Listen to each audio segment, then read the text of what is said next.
Des tombes vides par centaines, comme une promesse sinistre.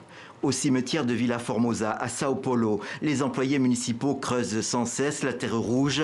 Il faut faire 30 à 35 enterrements par jour, des cérémonies expédiées avec en tête la peur de l'épidémie.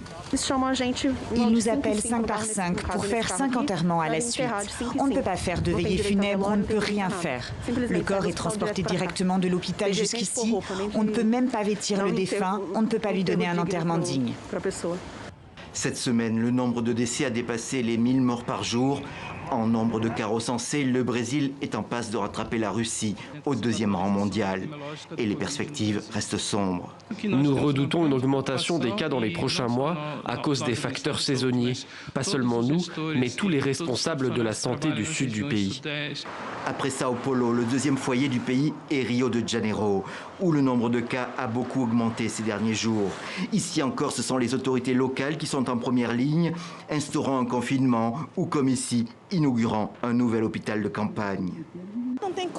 Comment ne pas avoir peur, car l'expansion de ce virus est très forte. Je sors seulement si c'est absolument nécessaire.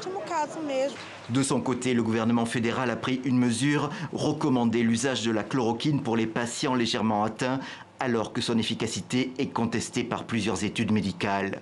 Mais le président Jair Bolsonaro y voit un remède miracle. Après avoir longtemps douté de la gravité de la pandémie, il a encore appelé jeudi au déconfinement pour relancer l'économie du pays.